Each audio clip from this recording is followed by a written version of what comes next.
Olá, eu sou o professor Rafael Melgueiro, sou professor de História, né? Essa aula se chama Tempo e História, direcionada à quarta fase, né? É um prazer conhecer, né, aqueles que ainda não foram meus alunos.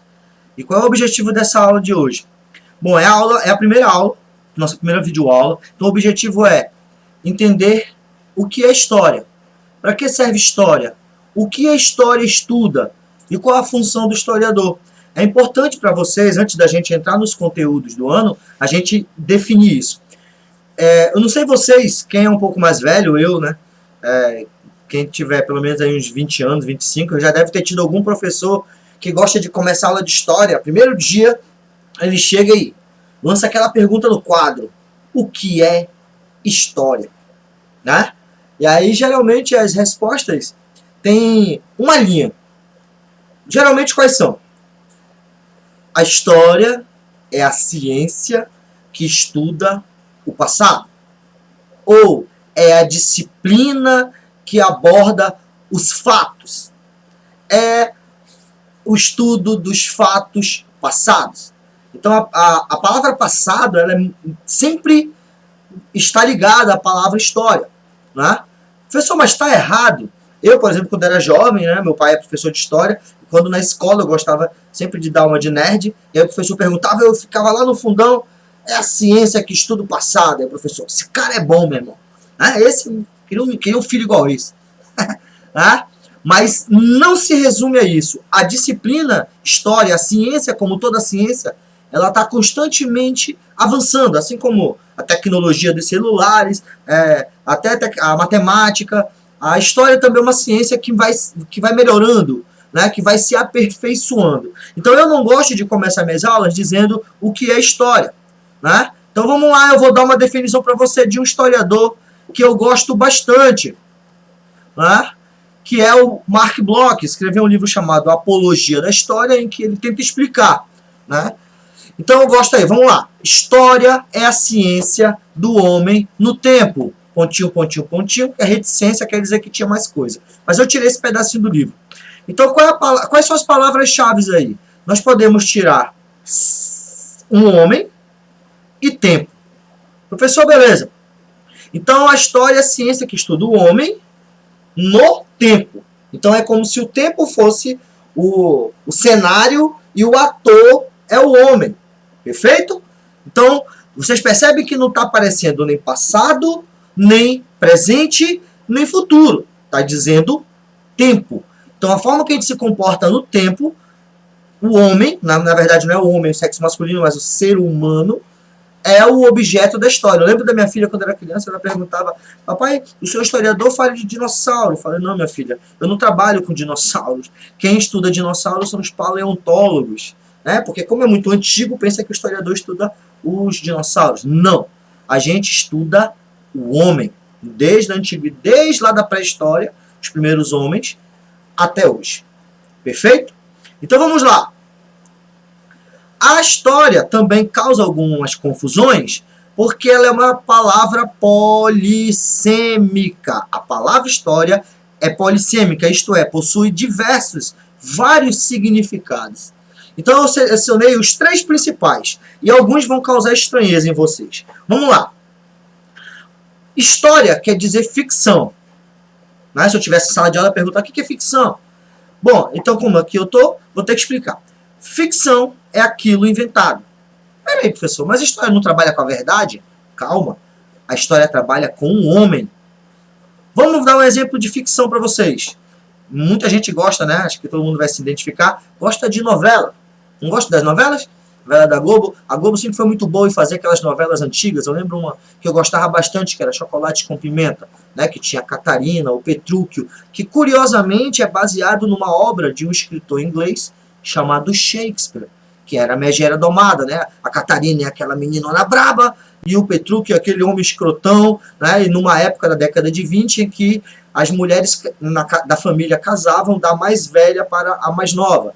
E não sei se alguém lembra dessa novela, mas tinha a Catarina e tinha a Bianca. A Bianca era um pouco mais pra frente, queria namorar, casar, só que ela não podia porque a mais velha não queria casar. Né? Tem até um filme chamado 10 Coisas que eu Odeio em Você, não sei se alguém já assistiu, também é baseada na mesma obra de Shakespeare. Então, vocês percebem? É uma ficção, uma invenção do ser humano, mas concordem comigo, a novela Chocolate com Pimenta é uma invenção, a Catarina não existiu, mas ela foi baseada num personagem de um livro, que tem a ver com o passado, lá da Inglaterra, do século XV. Não é? E, por mais que seja uma ficção inventada, ela tem fundo de verdade. A década de 20 existiu, as mulheres realmente se comportavam naquela época, o marido ou o pai tinha um poder maior, a sociedade muito machista e patriarcal. Isso não é mentira, isso é verdade. Então, qualquer ficção, sejam filmes, sejam novelas, sejam livros, elas têm conexão com quem? Quem é que produz as ficções? O homem. Então, se a história estuda o homem, ela também estuda as ficções. Vivência e memória. Vivência e memória é aquilo que nós vivemos. Durante muito tempo, até o início do século XX, a história ela só era encarregada de estudar as pessoas poderosas, imperadores, generais, presidentes, reis, e ela só usava documentos oficiais, certidão de nascimento, atos de leis, né? Só documentos oficiais. Só que a história começou a perceber que estudar pessoas famosas, sejam reis, presidentes ou generais, não dá conta de estudar todo o ser humano. Porque o ser humano, ele também, existem os trabalhadores, existem as mulheres, existem os cristãos, existem os muçulmanos, existem os mendigos, existem vários grupos que fazem parte da realidade. Eu vou dar um exemplo para vocês. Muitos de nós somos filhos de imigrantes. Né? A minha família veio da fronteira, quando eu era jovem. Né? Na verdade, meu pai, quando eu era jovem, eu não tinha nem nascido.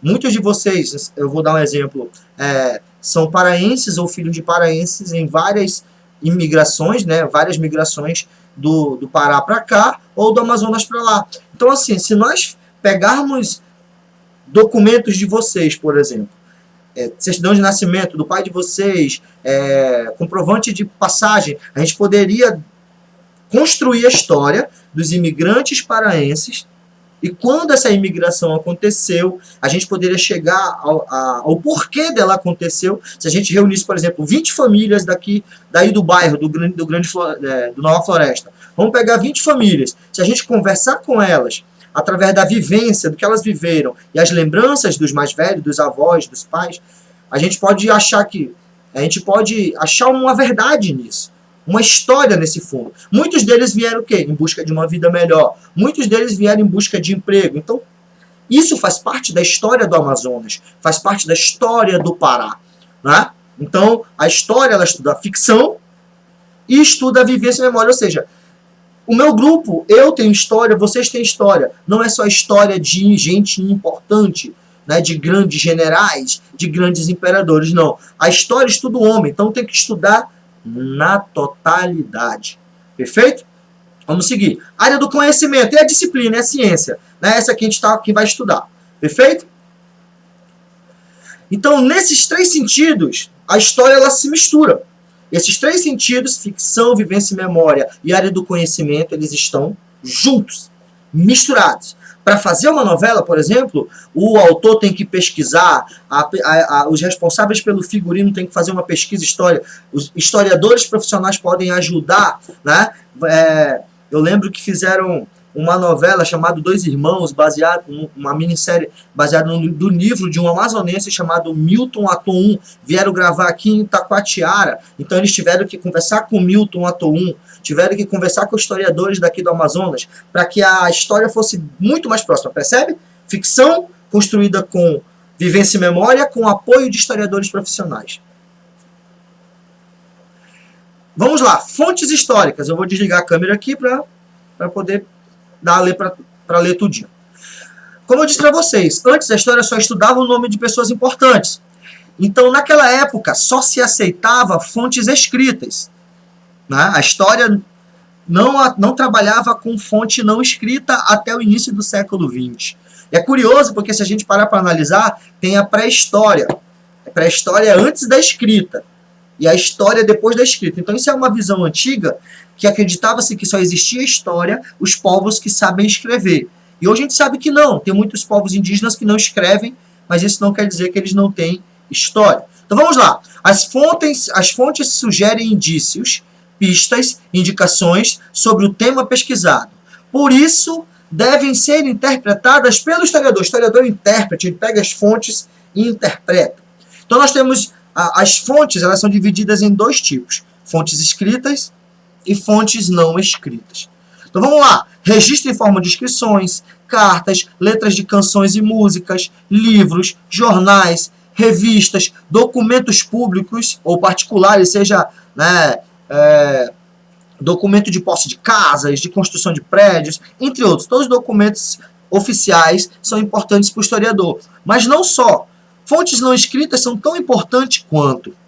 Vamos lá, registro de atividade humana, seja resto de fogueira, né? Seja resto de ponta de armas, ponta de flecha, seja armas antigas, seja utensílios de pintura, sejam panelas, esculturas, né? Por exemplo, a escultura de Davi, do Michelangelo, né? Que fala sobre a cultura grega, né? A forma de arte grega, construções como as pirâmides do Egito, as pirâmides maias, as músicas tribais, música, por exemplo, aqui no Brasil tem as músicas, a Tropicália, que era aquela que fazia música de protesto na época do regime militar, filmes, fotografias. Então vocês percebem que as fontes, elas são muito diversificadas, são de vários tipos. Por quê? Porque o homem é diversificado.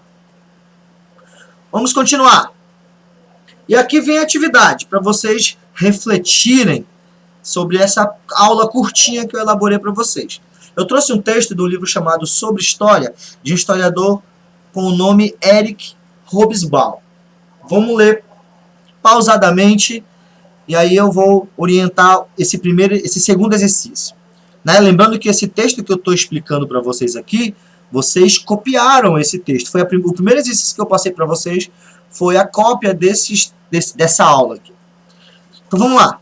Todo ser humano tem consciência do passado. E o que é o passado? Definido como período imediatamente anterior aos eventos registrados na memória do indivíduo. Ou seja, o que eu lembro e o que eu vivo agora e imediatamente passado já é o passado. Em virtude de viver com pessoas mais velhas. Olha aí. Então a gente entra em contato com a história, não é com o livro primeiro. É com os nossos pais, com os nossos avós, com os nossos bisavós, nossos tios, as conversas. É por isso que é importante, pessoal, a gente largar um pouco o celular e às vezes trocar uma ideia com as pessoas, né? Ter esse contato. Então vamos lá. Ser membro de uma comunidade humana é situar-se em relação ao seu passado, ou da comunidade, ainda que apenas para rejeitá-lo. O passado é, portanto, uma dimensão permanente da consciência humana, um componente inevitável das instituições, valores e outros padrões da sociedade humana. Quer dizer o quê? Que o passado ele existe independente da gente querer.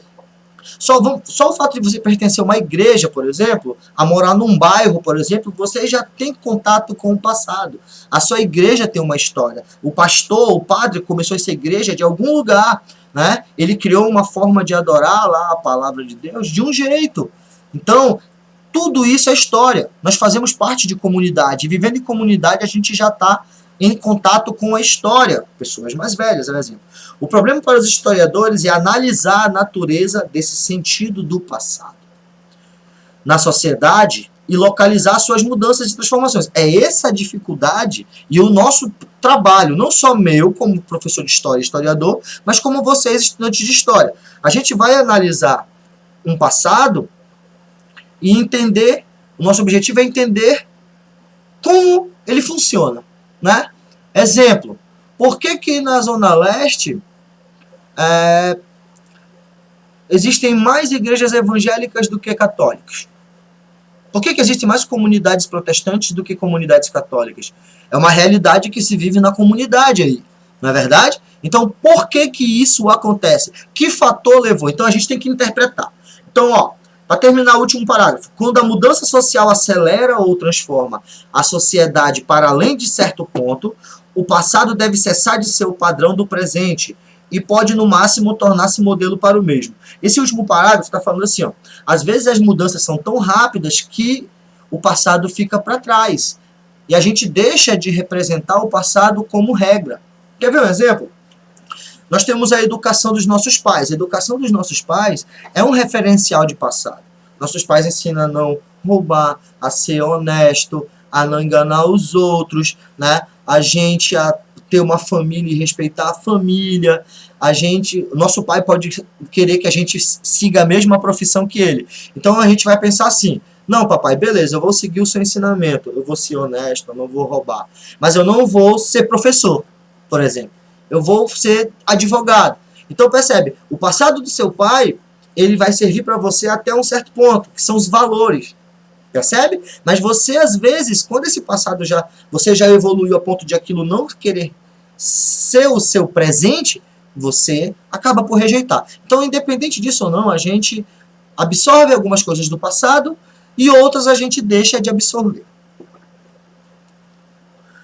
Vamos para o exercício. Exercício. De acordo com o texto, de que maneira uma geração adquire consciência do passado?